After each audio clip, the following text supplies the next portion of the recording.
you, Lisa. 18 years ago, I came to this country with 2 suitcases and life savings of $2,000. Today, I'm standing here on the stage where you just heard Satya and other Fortune 50 company CEO. I can tell you, it can only happen in this country, the land of opportunities. But let me first take you back to the beginning of my story. I was born in a really tiny town in Haryana state, northern India, about 120 miles from New Delhi, but 7 hours of bus ride, if that gives you an idea. On calendar, it was 20th century, but economy and society were very much in 18th. Day-to-day life was very difficult. India was a democratic country, but run by public sector, meaning very, very slow. And the things were, there were things like no running water. In fact, sometimes no water at all for days. No electricity for 12 to 14 hours a day, and very poor infrastructure. Homework was often done in a candlelight. Money was tight. I used to get one nice outfit per year, and a new pencil when my current one was so small that I couldn't hold it in my hands. And every person was just stuck at the lowest layer of Maslow's pyramid, if you know what I mean, meeting basic needs of food and shelter. I was there too. I didn't like it. I didn't accept it. In fact, inefficiencies of system used to boil my blood. I broke all norms of society, and I was always getting in trouble. But I couldn't dream, because I couldn't imagine a world outside that town. I didn't know what life is supposed to be. I thought this is how it's supposed to be, hard. Now, don't get me wrong. I won't change a thing in my life, because that's what made me who I am today, a rebel. I'm just sharing my story with you to show you the world I grew up in and the rebel that grew in me. And let me tell you where the rebellious genes come from. My mom. She was not allowed to study after 10th grade. So she snuck out of her home to go to college. It took her 7 years to complete a 4-year degree. After marriage, she did her master's when she was pregnant with me and had my 3-year-old sister. When I was 8 years old, she started her own elementary school right in our home. And she dragged me and my sisters into running it. We used to go door to door convincing people why they should educate their kids and send them to school. Without me knowing, importance of education penetrated deep into my brain. And I decided to go for engineering and fix the system I was living in. 1988, I graduated high school on top of my district equivalent of county here. And I got National Merit Scholarship. That enabled me to go to engineering college. And even before my 16th birthday, I joined National Institute of Technology, Kurukshetra, 30 miles from my home, 3 hours bus ride. And this was the first glimpse of somewhat city life for me.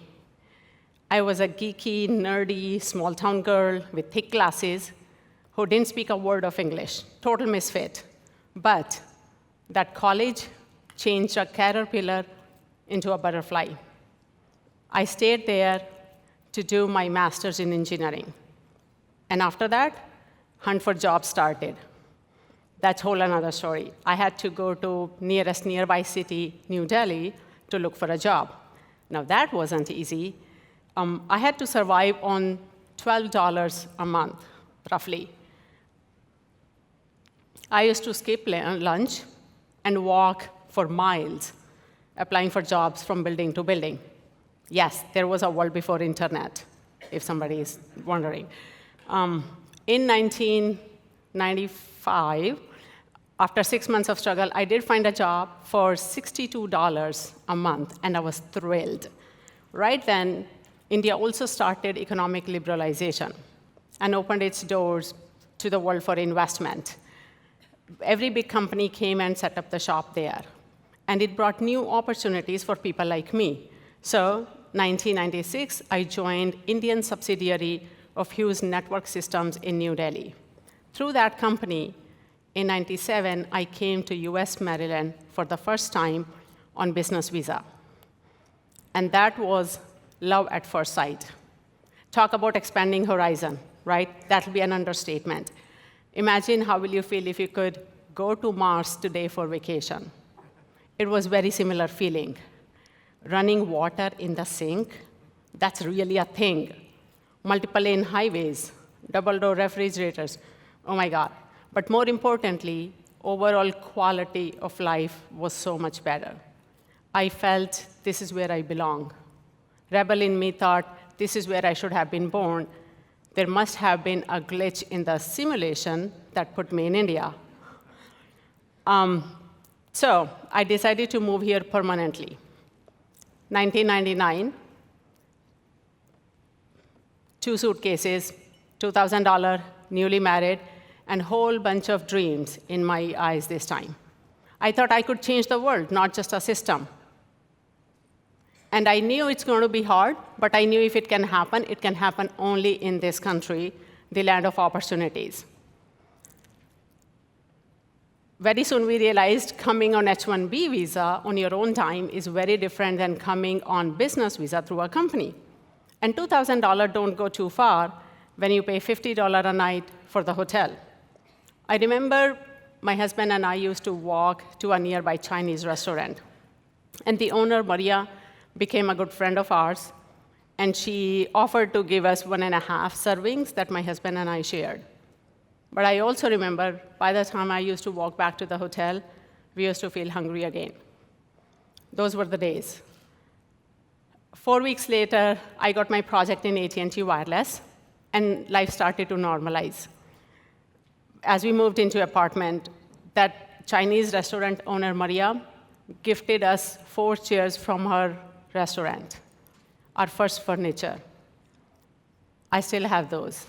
I have a hard time parting from them. AT&T project was super cool. Startup, stealth mode, whole bunch of funding. Interestingly, immigration was still a learning curve for everybody.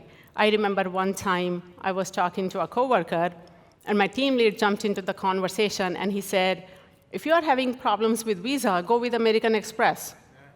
And he was dead serious. Over time, I flourished. Basically, I moved up in Maslow's pyramid. I could think about self-actualization. I said yes. I said yes to opportunities, yes to challenges, yes to jumping in the deep end of the pool without knowing how to swim. I got so many opportunities. People are very accepting and welcoming, and that feeds into workplace. There's no power distance. That enabled me to ask questions, contribute, and get where I am today. And it's that journey that brought me here today.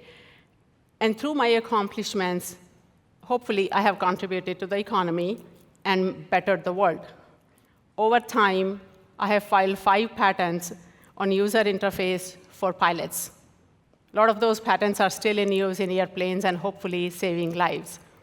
In 2005, I had immense opportunity to design FAA's next-gen air traffic control and European single European sky initiative as well. When I was in India, I didn't put a foot on airplane till I was taking my first flight to US. And here, within 9 months of joining Honeywell, I was sitting in Maastricht control system, testing my software on a live operational system. I even dared to do MBA with full-time job, 2 young kids. I had the opportunity to learn from the best of the best. In 2010, I graduated from University of Washington, Foster School of Business, go Huskies, on top of my class. MBA opened the doors that I didn't even know existed. That led to birth of Cirkled, my company. Now, with Cirkled, we have embarked upon a whole another journey. And it's not easy as an entrepreneur. But we have built our village. People like Gary Robbins and Clayton, a good friend of mine, and many, many supporters have picked me up many times. Recently, we got Jonathan Sposaro as part of our advisory board, an investor, and we are thrilled to have him.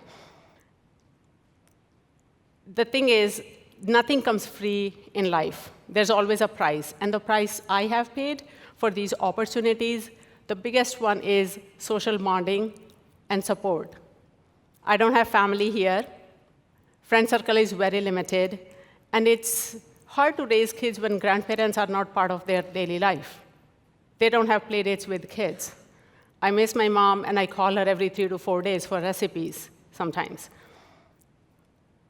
Nonetheless, this is where we are, because that's how immigrants are. They are, by default, people who are not content with status quo in their country and who don't take no for an answer. People who made it to US have grit, resilience, and perseverance. And if you think about it, the work that immigrants have done in last many years, when their brains were matched with the opportunities in US. In 2016, all 6 Nobel Prize winners in US were immigrants. If you look at recent history, many successful companies were started by immigrants. If I ask you to take out your iPhone and throw it in the garbage today, and when you go back to your desktop, there's no Google, how will you feel? Both Apple and Google are the result of combination of immigrants' brain and US opportunities. So did they use the opportunity or did they create?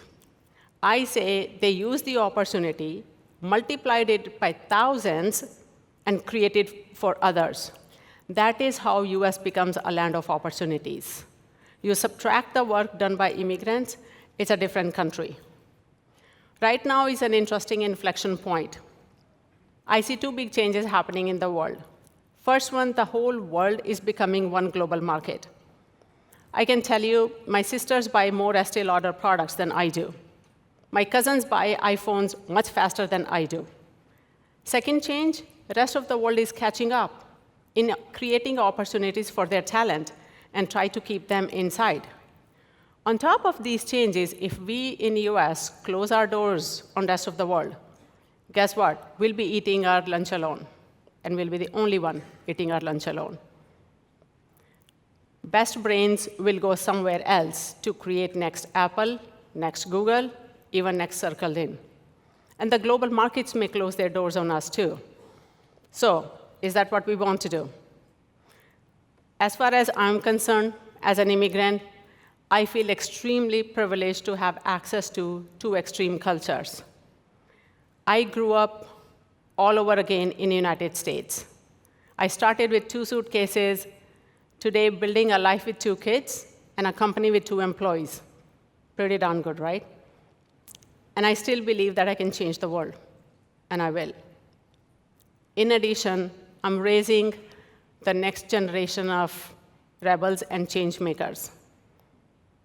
My daughter, Prakriti Shukla, Indian American or American Indian, doesn't matter. What matters is her dreams, her aspirations, and the opportunities she has. She wants to cure the cancer and be president someday. Hey, some norms are meant to be broken, right? She gets all the pencils she wants, and still plenty of opportunities to better the world. This story is still in writing, but I would like to close today's narration with a song, which is my song and my daughter's song. Like a small boat on the ocean, sending big waves into motion, like how a single word can make a heart open. I might only have one match, but I can make an explosion. And all those things I didn't say, wrecking balls inside my brain, I will scream them loud tonight. Can you hear my voice this time? This is my fight song. Take back my life song. Prove I'm alright song. My power's turned hold on. Starting right now, I'll be strong. I'll play my fight song. And I don't really care what nobody else believes, 'cause I still got a lot of fight left in me. Yeah, I still got a lot of fight left in me. Thank you. Thanks. Thanks so much. That was beautiful. Thank you.